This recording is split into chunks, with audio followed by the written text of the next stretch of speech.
¿Israel aún es el pueblo escogido de Dios? Si bendigo a Israel, Dios me bendecirá, pero si lo maldigo, Dios me maldecirá. ¿Israel es un estado ilegítimo? ¿Debo como cristiano apoyar todo lo que haga Israel? ¿Están correctas volver a tener nuevamente relaciones con el Estado de Israel? O sea, ¿las naciones deberían romper y desligarse y dejarlos solos? ¿O no? Porque si no, entonces eso sería ir en contra de Dios. Si usted tiene estas dudas, si se ha hecho alguna vez esas preguntas, o no sabe o no conoce, quédese que este video es para usted. Vamos a realizar un estudio bíblico teniendo en cuenta 6 puntos importantes: la perspectiva política e histórica, la perspectiva religiosa judía, la perspectiva cristiana, preguntas interesantes, un ángulo que casi nunca nadie menciona y qué diría Jesús. Pero para esto vamos a hacer una serie de videos diferentes porque no nos alcanza en uno solo. Por supuesto, vamos a tomar referencias bíblicas y apoyo en personas que conocen muy bien del tema. Entonces, va a ser muy interesante y vamos a comenzar con algo muy importante, con un pequeño mensaje. Quiero que usted se tome el tiempo de escucharlo y de analizarlo. Le voy a dar citas para que las pueda estudiar en su casa y pueda entender cuál era el propósito inicial de Dios y por qué todas estas cosas pasaron después. Para ello, vamos a leer la carta de despedida que Samuel le entrega a su pueblo. Pues, por supuesto, la encontramos en 1 Samuel 12, pero vamos a leer después del versículo 8. Entonces, después de esto, Samuel pronunció este sermón ante el pueblo. Préstenme atención que voy a hacer un recuento de las muchas veces que Dios ha salvado a ustedes y a sus antepasados. Después de que Jacob llegó a Egipto, los israelitas le rogaron a Dios que los librara de la esclavitud. Entonces Dios envió a Moisés y a Aarón para que sacaran de Egipto a los antepasados de ustedes y los trajeran a esta tierra. Sin embargo, ellos se olvidaron de Dios. Por eso, Él les permitió que los dominaran Siria, el jefe del ejército de Azor, los filisteos y el rey de Moab.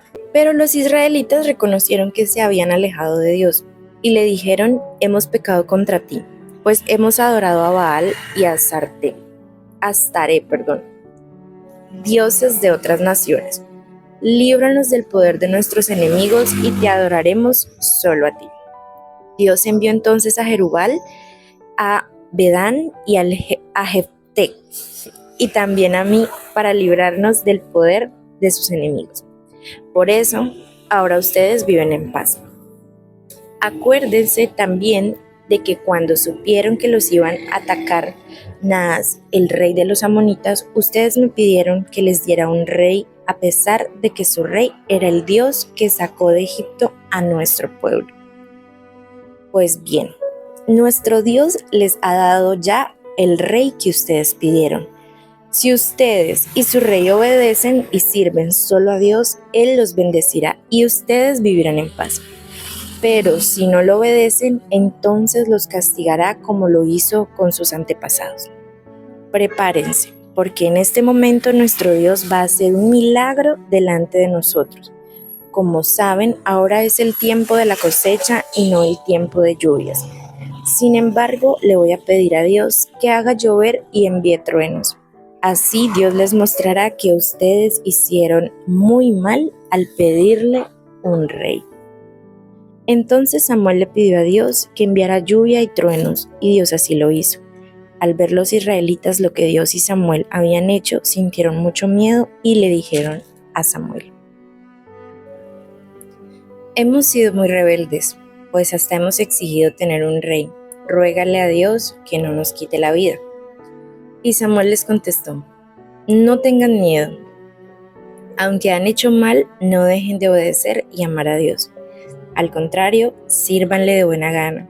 Y no adoren a esos ídolos huecos y vacíos que no pueden hacerles bien ni ayudarlos. Dios no los rechazará a ustedes, pues quedaría mal ante otros pueblos. Además, él quiso que ustedes fueran suyos. En cuanto a mí, nunca dejaré de pedirle a Dios por ustedes. Dejar de hacerlo sería un pecado. Yo siempre les enseñaré a portarse bien y a vivir como Dios quiere. Ustedes saben bien todo lo bueno que Dios ha hecho por ustedes. Por eso, obedézcanlo y sírvanle siempre de buena gana. Si no lo hacen, ustedes y su rey morirán. Muchos ya conocen la historia del rey David, del rey Saúl, lo que sucedió por desobedecerle a Dios. Así como dicen, Dios pone y quita reyes. Y a mí lo que me parece interesante de recalcar para este estudio que vamos a realizar en estas palabras de despedida de Samuel es la tristeza. Cuando yo leo la palabra, encuentro la tristeza en el corazón de Dios. Cuando Samuel está orándole al Señor por ese rey que el pueblo de Israel ha pedido, y la respuesta que Dios les da en ese momento, cuando dice, no te desecharon a ti, me desecharon a mí, o sea, al Señor. Entonces, noto que hay tristeza en el corazón de Dios, porque, pues, como podemos observar acá, cuando Samuel les está hablando al pueblo de Israel, cuando él le dice, acuérdense también cuando el rey Naas los iba a atacar, entonces ustedes pidieron un rey, porque ellos decían, ¿no?, que el rey iba delante de la carrocería, entonces el pueblo iba a pelear en nombre del rey y todo eso, y eso les pareció a ellos bien, entonces ellos querían también lo mismo. Entonces,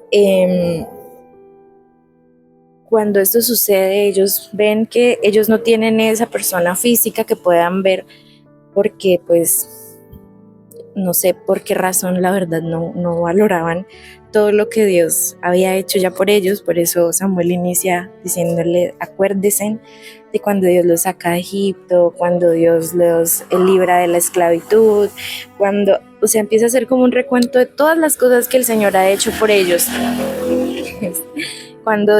Que Dios empieza a hacer, que Dios ha hecho por ellos, entonces como que acuérdense, ¿por qué no traen a memoria todas esas cosas y ustedes ahora como que están pidiendo, venga, yo quiero rey, porque es que necesito un rey? Entonces Él les dice, acuérdense primero, entonces, y después empieza a decirles, ustedes han pedido rey, pues el Señor les va a entregar su rey, porque el Señor es bueno. O sea, el Señor escucha las oraciones de su pueblo, y así pasa, y hemos visto que así ha sucedido. O sea, Él escucha las oraciones, ¿no? Pero no significa siempre que esa sea la voluntad del Padre. Entonces, eso es importante tener en cuenta para comprender todo este embrollo que hay alrededor y todo esto de lo que hablamos al principio, todas esas cosas que a veces uno se pregunta, o que mucha gente se ha preguntado acerca de la diplomacia política que hay en este momento. Quiero que tengan algo en cuenta, y es que no vamos a hacerlo aquí, digamos que no vamos a hacer este estudio para apoyar o deslegitimar, perdón la palabra, a ningún estado de gobierno ni nada de eso. Esto lo vamos a hacer solamente y exclusivamente para que ustedes puedan comprender el propósito inicial de Dios y que conozcan el plan de Dios, que es lo más importante. Y yo sé que existen muchas controversias, existen muchas posturas alrededor de todo esto, y argumentos hay bastantes. Pero yo quiero presentarles a ustedes esto desde el corazón de Dios. Esto nace desde el corazón de Dios, y no para aprobar o desaprobar, sino para que usted conozca el plan original. Hay todo un libro de Samuel escrito para, digamos, contar cómo fue la transición del rey Saúl al rey David. ese primer libro de Samuel, en el primer libro de Samuel usted va a encontrar todo el proceso o todo lo que le tocó pasar a David para que llegara a ser rey. Eso no fue de meses, eso no fue de días, eso fue de muchos años, de muchos años, de muchos años. Y hay una serie en especial que me parece muy bacana, que de pronto ustedes la vean. Si se pueden apoyar, obviamente, porque no es que sea completamente, digamos, como que, fiel, ustedes saben que las series traen dramas, traen cosas que como para generar ambiente. Entonces es importante que de pronto primero lean y después ahí sí como que la miren para que ustedes digan esto sí, esto no, esto sí, esto no, como que puedan clasificar lo que sí, lo que no. Pero ayuda mucho, digamos, desde la perspectiva visual para comprender un poco mejor la historia. Entonces, es chévere, es buena, se la recomiendo mucho. Si no me equivoco, está en Amazon Prime, se llama así, la casa de David. Si no me equivoco, está en Amazon Prime, sí. Más adelante, en el segundo libro de Samuel, ya cuando el rey Saúl y su hijo Jonatán fallecen, que ya David llega a ser el rey de Judá, hay un punto importante en el capítulo 3, versículo 1, donde dice: la guerra entre las familias de Saúl y de David duró mucho tiempo, y David iba ganando más poder mientras que la familia de Saúl se debilitaba. O sea, esto quiere decir que aún después de que David llega a ser el rey, todavía siguen los conflictos. O sea, las consecuencias de desobedecer a Dios fueron fatales. Pero eso siguió, continuó y aún después de David ser rey todavía seguían como en esa lucha, como en esa disputa por el poder. Entonces fue difícil para el pueblo de Israel, fue complicado porque para sus tribus, para sus líderes, siempre había como esa fricción de que estaba el rey Saúl, después no, que era David, entonces siempre existió eso. Y las cosas pasaron hasta mucho después ya, que como que se controlaron un poquito las cosas, ¿no? Pero pues es interesante que ustedes la lean. Pero el punto central de la historia es esa carta de despedida o esas palabras de despedida que Samuel le hace al pueblo de Israel. Porque vemos aquí que Samuel muere y ya no es como el consejero del rey David, sino que ya llega otro profeta Natán. Entonces aquí ya muere Samuel y estas fueron como sus últimas palabras, porque no vi, no encontré, no he visto, no sé, más intervenciones de Samuel hacia David. Tal vez no están escritas, pero tal vez sí sucedieron. Pero ya cuando el rey David se posesiona como rey, ya no es Samuel quien está con él, sino es otro profeta. Entonces, me parece muy interesante porque pues son como unas palabras muy tristes, con mucho dolor de Dios de parte de su pueblo. Entonces, este es el punto principal. Quiero que ustedes recuerden esas palabras para poder entender lo que viene a continuación. Como cristiana me siento en la obligación y con una gran responsabilidad de enseñarle a usted el mensaje, de enseñarle a usted lo que quiere Dios para nosotros. Y súper importante entender cuál es el papel de la nación, el pueblo de Israel en toda la historia. Es importante hacerlo desde la fe cristiana, pero bueno, como les dije, vamos a tocar varios puntos, pero en este momento lo vamos a hacer como cristiana que soy, desde la fe. Entonces, entender un versículo que ha generado toda la polémica y toda la crisis para las diferentes opiniones, y es el de Génesis 12, 3, donde dice: bendeciré a los que te bendigan y maldeciré a los que te maldigan. Gracias a ti bendeciré a todas las naciones del mundo. Esto es el pacto que hace Dios con Abraham.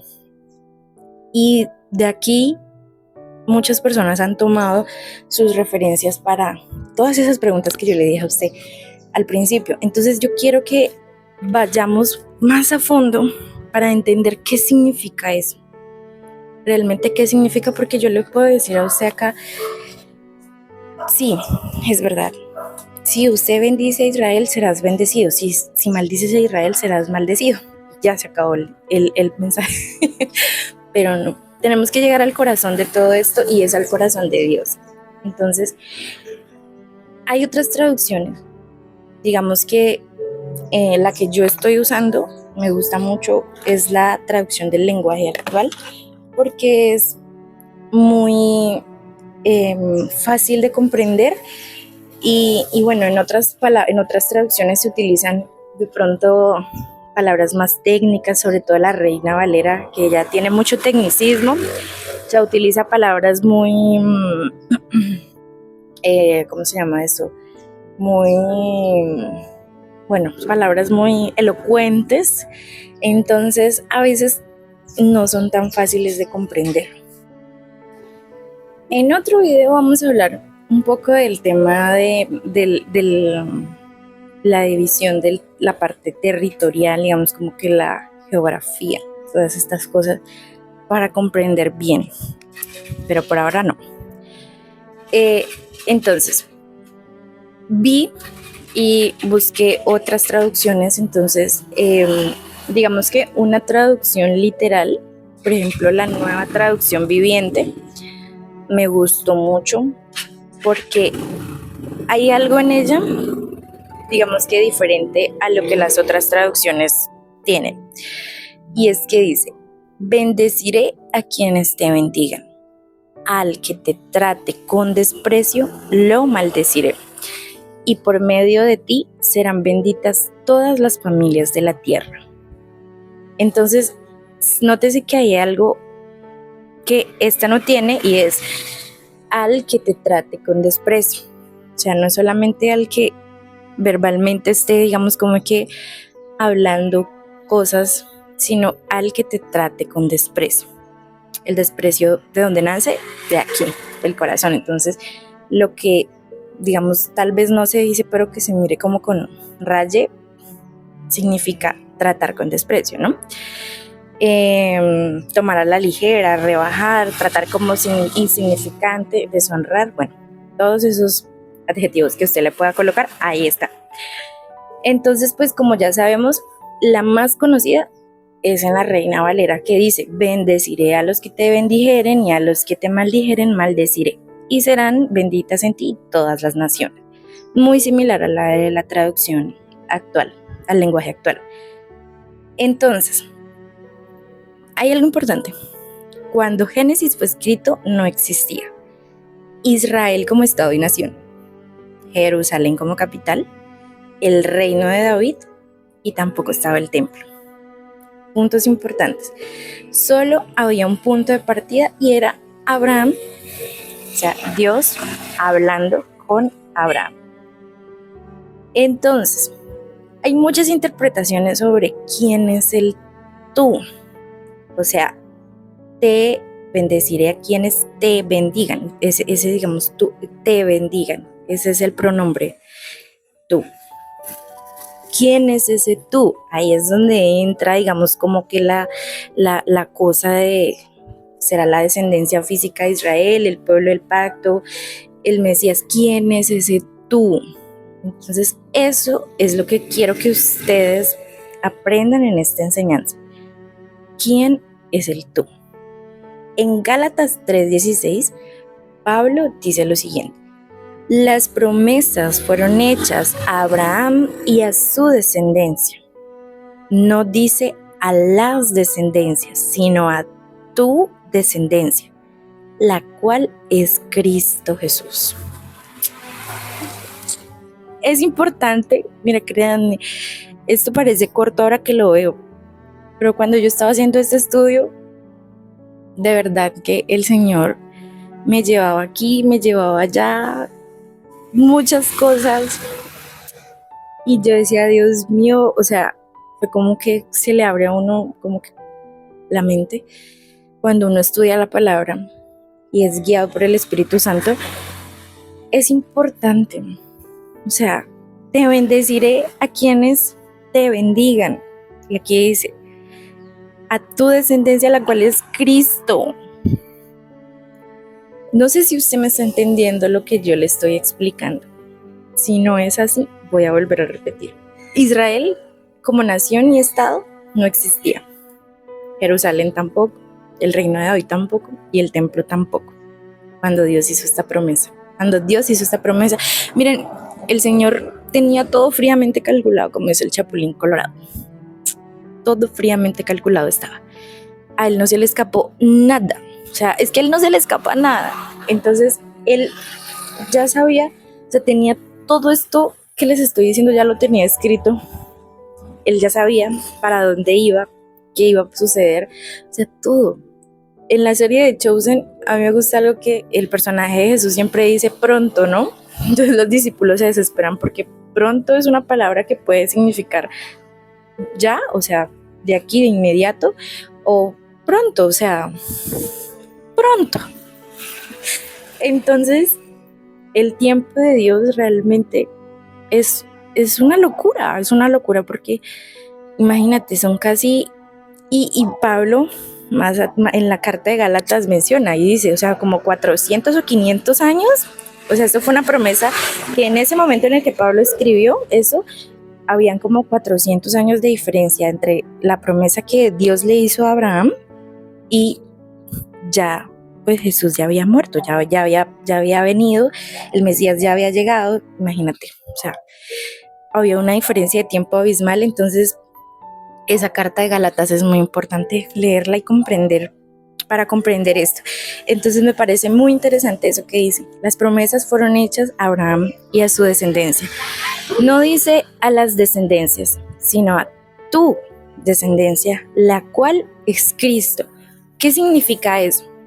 Que este versículo de Génesis dice: bendeciré a los que te bendigan y al que te trate con desprecio lo maldeciré, y por medio de ti serán benditas todas las familias de la tierra. Eso significa que a esas preguntas que usted se ha hecho, si es correcto, si no es correcto, yo te tengo una respuesta para ti. Cuando rechazamos la palabra del Señor, cuando rechazamos o cuando despreciamos, cuando tomamos a la ligera, como cuando rebajamos todas estas cosas que han sucedido con el pueblo de Israel, todo lo que Dios hizo con el pueblo de Israel, no estamos rechazando a la nación de Israel, no estamos rechazando ni estamos atacando al pueblo, o sea, porque eso sería idolatría, ¿no? Si ponemos a Israel como pueblo, como centro, pues, como centro de toda la historia, eso sería idolatría, porque ahí está, digamos, como ocupando un lugar que no le corresponde, porque la palabra es clara. Las promesas fueron hechas a tu descendencia, la cual es Cristo Jesús. Entonces, cuando yo me voy a las palabras nuevamente a las palabras de Samuel, cuando Samuel está orando al Señor por lo que el pueblo le pide, y el Señor le responde y le dice: no te despreciaron a ti, me despreciaron a mí. Cuando todas estas cosas suceden, no están despreciando al pueblo de Israel, están despreciando a Cristo, porque esta promesa de Génesis, se me perdió, acá está. Esta promesa de Génesis no es para una nación, para murallas, para paredes, para cosas que se desvanecen y que al pasar de los años desaparecen y vuelven y se reconstruyen y vuelven y se derriban. No, esa promesa bendeciré en ti serán benditas todas las familias, habla de Cristo Jesús, es del Señor, o sea, gracias a esa promesa que el Señor le hizo a Abraham, Mi familia fue bendecida, tu familia fue bendecida. Sí, la promesa de Dios se ha hecho realidad, porque gracias a eso, todas las familias de la tierra han sido bendecidas. Entonces, es importante comprender que el punto de partida inicial desde Génesis siempre se trató de Cristo. Siempre se habló del Señor, siempre, todo. Si usted lee toda la historia, toda la historia, siempre se trató de Cristo desde el principio hasta el fin. Y Él lo dice: yo soy el principio y soy el fin, soy el alfa, soy el omega. Esto se trata únicamente del Señor y del propósito inicial de Dios. Sabemos que todas estas cosas sucedieron a causa de la desobediencia, pero es importante que usted tenga paz en su corazón, porque no hay que poner ídolos como dice, vuelvo y voy acá a Samuel, donde dicen: y no adoren a esos ídolos huecos y vacíos que no pueden hacerles bien ni ayudarlos. Ídolos no es solo imágenes, y eso lo sabemos. Ídolos no es solo imagen. Ídolos es todo aquello que ocupe el lugar que le corresponde a Dios. Esos son ídolos. Personas, naciones, cosas, hobbits, de todo. Todo lo que ocupe el lugar que le corresponde a Dios, esos ídolos. Entonces, huecos y vacíos. ¿A quiénes hay que bendecir? ¿A quién hay que honrar? ¿A quién hay que tratar como lo más importante en nuestras vidas? ¿A un pueblo o al Señor? Entonces yo quiero que usted comprenda que sí es importante. Israel cumple un papel muy importante en la historia de fe, muy importante, demasiado importante, diría yo, porque aunque ese no es el principio de la historia, es importante porque esa promesa, ese pacto de Dios con Abraham que ha hecho, le da la bienvenida al nuevo pacto para todos nosotros los que no teníamos esa oportunidad o los que no éramos ese pueblo de Dios. Ahora somos pueblo, ahora somos su pueblo. Todos nosotros somos el pueblo escogido del Señor, gracias a ese pacto que hizo Dios con Abraham. O sea, es importante. No significa que no sea importante, es importante, muy importante, pero no es el centro. Y eso quiero que usted lo comprenda. No es el centro. El centro es Cristo. Todo se trató de Cristo Jesús. Todo. Vuelvo y repito, Israel en ese entonces no estaba como nación, Jerusalén no como capital, el reino de David todavía no estaba, el templo todavía no estaba. Apenas estaba Dios con Abraham haciendo un pacto. Que después de eso vienen muchas cosas que pasan. Entonces tenga en cuenta esa palabra, pronto. Pronto puede ser ya o pronto puede ser pronto. Como cuando uno dice ahorita. Así es. Entonces, cuando dice alguien: si un país no apoya a Israel, será maldecido por Dios, eso genera temor de pronto en algunas personas, en algunos corazones. Entonces, ya entendiendo que el centro, o que esta palabra que Dios le da a Abraham habla de Cristo, ya lo vimos. ¿A quién está rechazando realmente? Se está rechazando a Cristo Jesús. En los textos no se mencionan gobiernos, estados modernos, no se habla de tratados internacionales ni de decisiones diplomáticas. Solamente una promesa: en ti serán bendecidas todas las familias de la tierra. Esa es la promesa. Hay algo que dicen que pues hay muchas personas que sustentan el versículo de Génesis con el siguiente salmo, y es que pues dice pedir por la paz de Jerusalén, que sean prosperados todos los que te aman, el Salmo 122. Entonces he encontrado pues que se usan, no sé si hay más, pues la verdad no los conozco, pero los más conocidos en el momento, los que yo más he escuchado, es Génesis y Salmos. Entonces vamos a ver qué dice el Salmo 22. El título es Que haya paz en Jerusalén. Inicia de esa manera.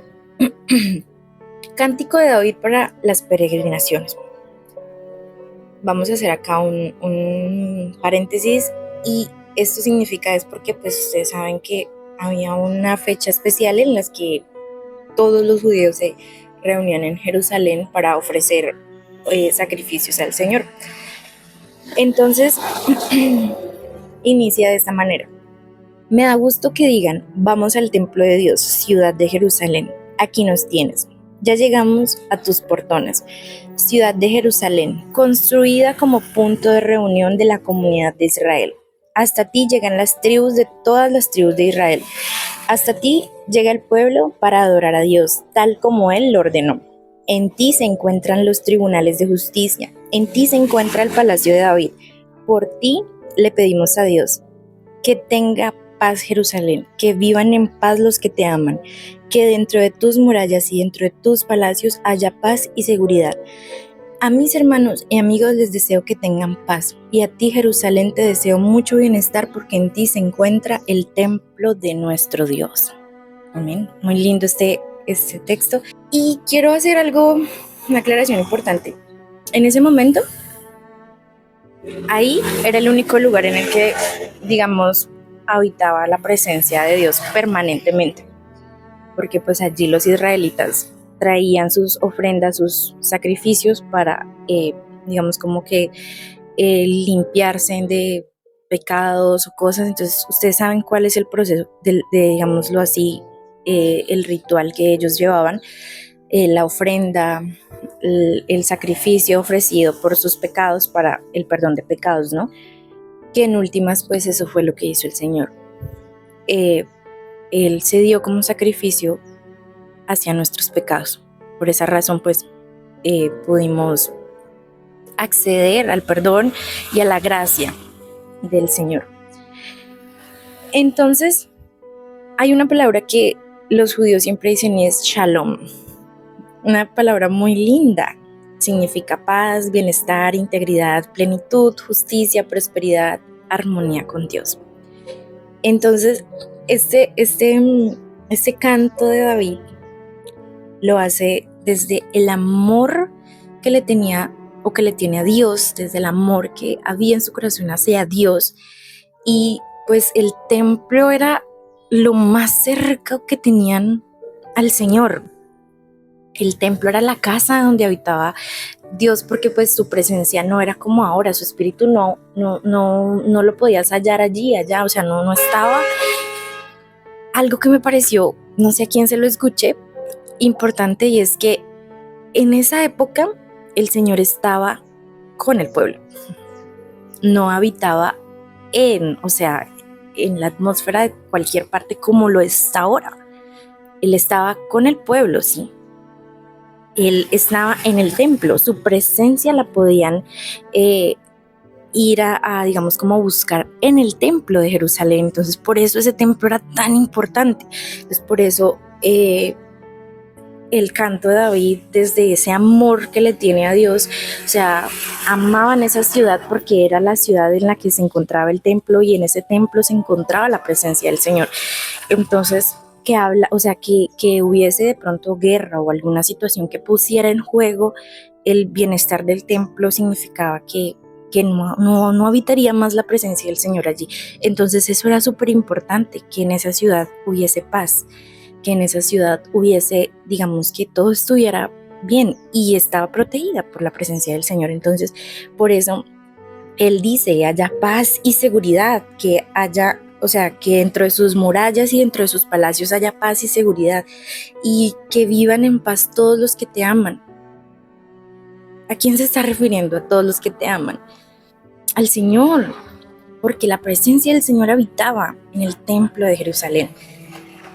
Vuelvo y digo, no se está refiriendo a las murallas de Jerusalén. Yo puedo tener mucho amor por un templo, por una casa o por el lugar en el que estoy habitando, pero recordemos las palabras de Samuel, o sea, lo que yo les explicaba, que todo lo que ocupa el lugar que le corresponde a Dios es idolatría. Entonces no podemos poner a una ciudad sin la presencia del Señor en nuestro corazón. No significa que, o sea, es un ejemplo, por ejemplo, una ciudad o cualquier cosa, ¿no? Sin la presencia del Señor. Entonces, el templo de Jerusalén era muy importante porque allí habitaba la presencia del Señor. O sea que si la presencia del Señor no estaba allí,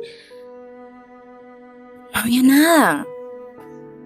Lo importante era la presencia del Señor. Eso era lo que importaba para el pueblo de Israel. Entonces, si la presencia del Señor no estaba en Jerusalén, sino en Capernaum, allí era el lugar importante, ¿sí me entienden? O sea, donde la presencia del Señor estuviera, era el lugar importante. Porque lo importante era la presencia del Señor. Yo no sé si usted me está comprendiendo lo que yo le estoy diciendo. Cuando el salmista, cuando David dice, oren por la paz de Jerusalén, también podemos entenderlo de la siguiente manera. Oren para que Jerusalén viva en plenitud, justicia y siempre permanezca la presencia de Dios. ¿Ven lo que yo les decía? Lo importante es esa presencia del Señor. Es el lugar donde lo buscaban y lo encontraban. Entonces, nuevamente volvamos otra vez a todas las preguntas. Vamos resolviendo poco a poco.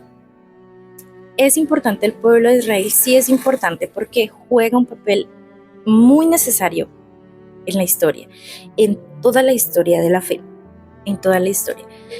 Gracias a ese pacto que hizo Dios con Abraham, nosotros fuimos coherederos juntamente con ellos del reino de Dios, porque su reino no es terrenal. No es terrenal. Cuando se habla de reino, y Jesús lo dejó muy claro, cuando se habla de reinos, cuando se habla de rey, cuando se habla de todo lo que las promesas que el Señor tiene, no son terrenales. Es un reino nuevo, una vida nueva, un lugar nuevo, algo diferente a lo que de pronto usted y yo conocemos actualmente. Entonces, ese pacto que hizo Dios con Abraham le abre las puertas al nuevo pacto que hace el Señor con Jesús para nosotros. Entonces, cuando hablamos sobre el tema de orar por la paz de Israel, es necesario porque usted sabe que Israel en este momento está haciendo muchas cosas que tal vez no debería hacer a los ojos de muchas personas que no conocen al Señor y aún a los ojos de nosotros. Y les voy a decir por qué. Mire, es importante comprender que en toda la escritura del Antiguo Testamento y aún en el Nuevo Testamento, el Señor siempre exhortó al pueblo en sus malas conductas. Siempre lo invitó a que reconsiderara todo lo que había hecho y todo su actuar, y que pudiera volver nuevamente la mirada a Él. Jeremías, Isaías, Ezequiel, Amós aman profundamente a Israel, pero también anunciaron juicio contra él cuando se apartaba del Señor. O sea, ellos no se quedaron como, bravo, vamos a apoyarlos, vamos a hacer que, sí, excelente, o sea, sí a todo lo que ustedes hagan. No, por eso estaban ahí, porque el Señor los había puesto ahí para que cada vez que metían las paturrias, les dijeran, venga, reaccionen, no es por ahí. Y Moisés lo dice, Israel es una gente terca, de corazón duro, testarudos, y nosotros no somos tan diferentes a ellos. Así somos nosotros también, tercos, como dicen por ahí en mi tierra, tercos, como una mula. O sea, por donde mete la cabeza por ahí, eso no lo jala, pero nadie, y tienen fuerza, ¿no? Los animales, porque el que lo está cabreciando lo jala, ¿no? Y él, hágale. Yo no sé si usted me entiende, pero así es. Entonces, orar por Jerusalén nunca ha significado aprobar todo lo que ellos han hecho. Nunca. Al contrario, significa que nosotros debemos pedir porque ese pueblo vaya al nuevo pacto, al amor de Jesús, que nuevamente su mirada esté allá. Algo que siempre he admirado de ellos es que, a diferencia de nosotros, ellos con el Señor siempre la tuvieron fácil, pero nunca lo vieron, porque nacieron, desde su cuna nacieron con Él. Sus padres les enseñaron a amar a Dios, sus padres eran personas que conocían al Señor, que, o sea, el Señor los cuidó como una madre cuida a sus hijos, así los con amor. O sea, ellos la tuvieron siempre fácil, pero no, o sea, por su corazón duro existe esto. Y este es el pronto. O sea, si tú lees aquí, este es el pronto. O sea, una promesa tan pequeña, por ejemplo, si usted lee la historia de cómo deambularon en el desierto, estaban tan cerca y se convirtió en 40 años en el desierto. Ese es el pronto. A veces es culpa de nosotros, porque el Señor dice pronto, y como les digo, pues pronto es de hoy para allá, de inmediato, de inmediati. Pero a veces ese pronto se convierte en pronto. ¿Me entiende? Entonces, ellos lo tuvieron tan fácil, pero no pasó. O sea, han tenido que pasar por muchas cosas para llegar a ese pronto. Entonces, no sé si usted me está comprendiendo lo que le estoy diciendo, pero orar por esa paz de la que habla David aquí es importante, porque esa paz no la tienen en este momento. No la tienen. Entonces, ¿es importante el pueblo de Israel? Sí, es importante. ¿Es importante y necesario orar por Israel? Sí, es necesario y es importante como cristianos orar por esa paz, para que ellos vuelvan la mirada al Señor, para que ellos vuelvan su corazón al Señor. Es importante. Entonces, yo no sé si usted está aclarando las dudas, las preguntas que iniciamos, pero si es así, me alegra. Si no es así, espero que con el transcurso de este estudio podamos despejar dudas. Entonces, téngase en cuenta un patrón que se repite. Israel peca, Dios envía profetas, el pueblo no escucha, llega el juicio y Dios promete restauración. Ese es el patrón. Israel peca, Dios envía profetas, el pueblo no escucha, llega el juicio, Dios promete restauración. Importantísimo, todo es importantísimo. La restauración, ante todo, es espiritual. ¿Por qué? Porque Jesús dijo, derriben este templo y en 3 días lo reconstruiré. Cuando Él les dijo esto a los fariseos creyeron que hablaban del templo de Jerusalén, del que David está hablando en este momento. Pero ahí es donde está lo importante. Ellos no entendieron. Ellos no entendieron el mensaje. Jesús no se refería al templo que ellos tanto idolatraban. Jesús se refería a Él, a su propio cuerpo, al templo, porque ahí habitaba. Él era Dios. Estaba con ellos. Pero ellos no lo entendieron. Entonces, dése cuenta de lo que les estoy hablando, de lo que les estoy enseñando. Es importante donde esté la presencia de Dios. Ese es el tema. Usted es templo del Espíritu Santo. Usted es templo de Dios.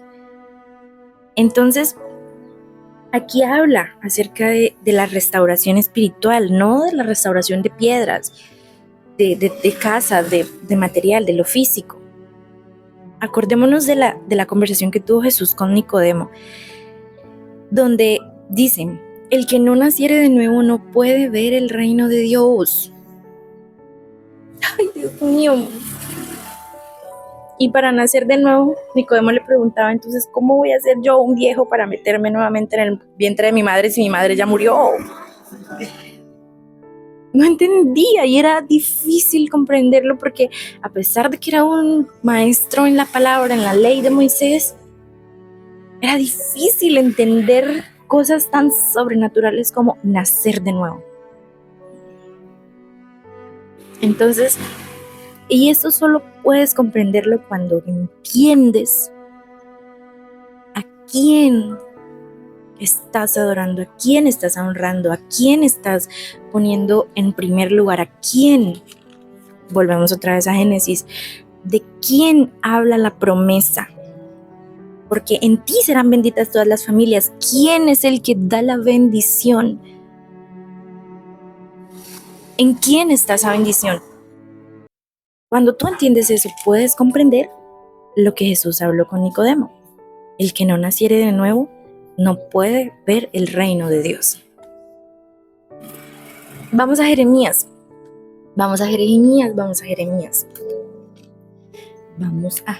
Jeremías escribió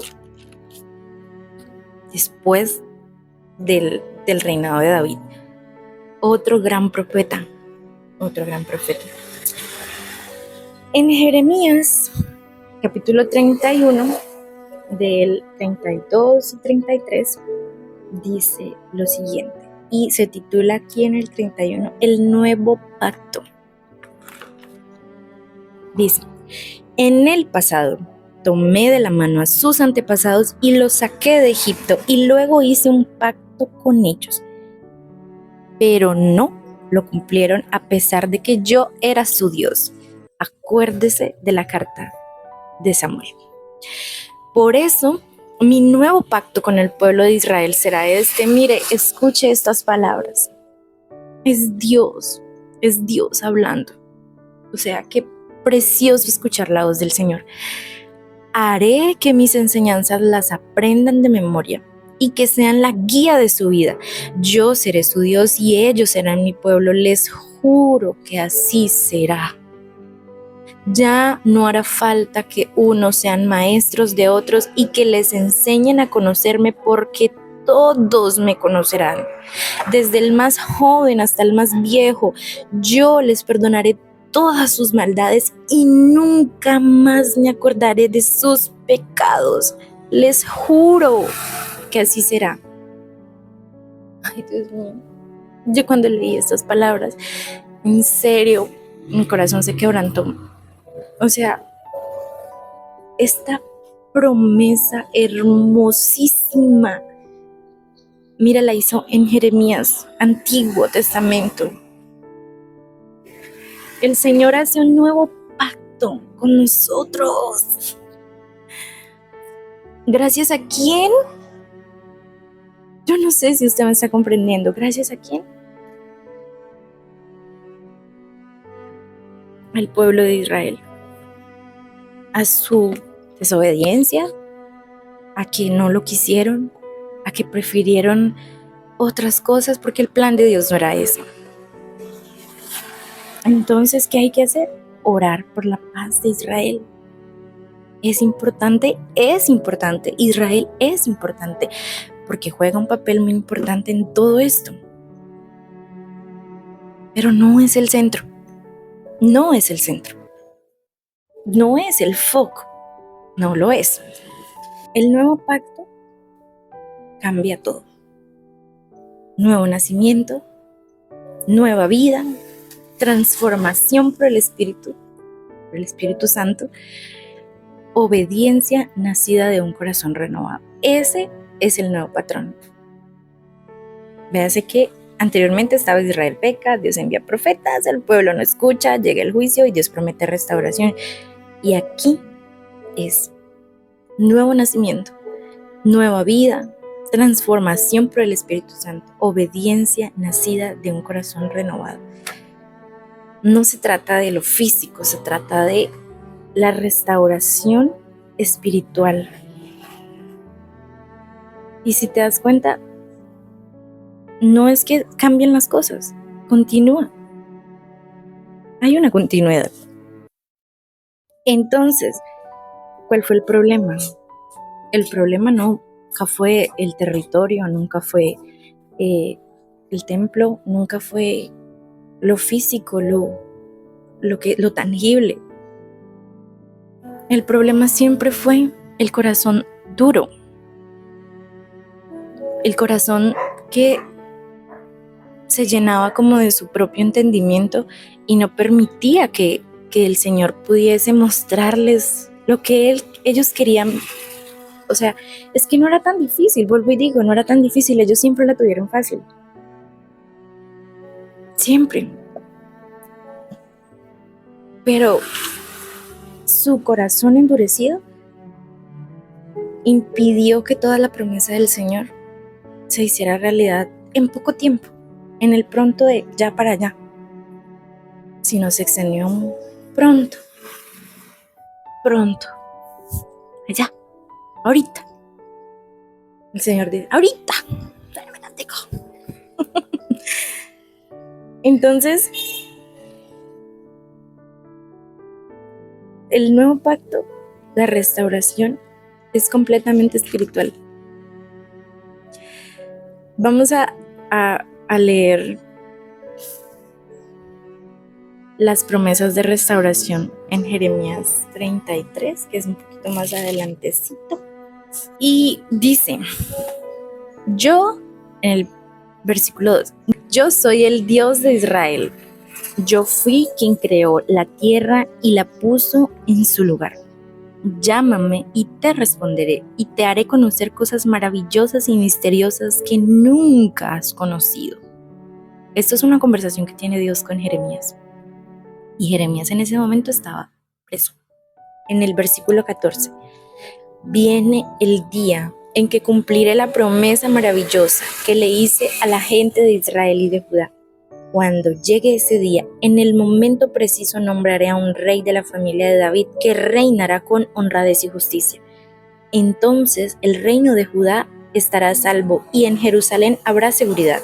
Por eso la llamarán Dios es nuestra justicia. En el siguiente, y yo quiero que usted escuche estas palabras. Esto es Dios. Esto no es un hombre. Esto es Dios hablando. Jeremías, hay gente que odia a mi pueblo y lo desprecia como nación.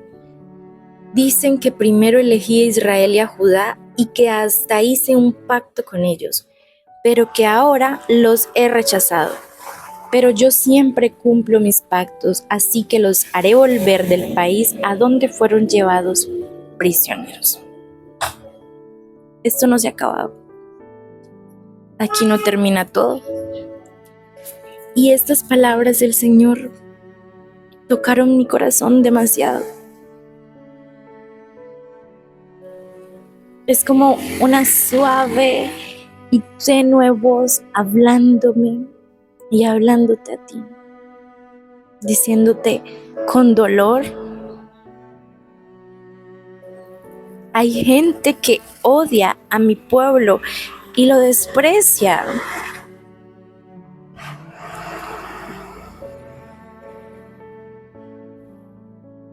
¿A quién están despreciando? ¿A quién están odiando? ¿A quién están rechazando? Dicen que primero elegí a Israel y a Judá y que hasta hice un pacto con ellos, pero que ahora los he rechazado, o sea, lo tratan de mentiroso. Pero yo siempre cumplo mis pactos, así que los haré volver del país a donde fueron llevados prisioneros. Esto no termina acá.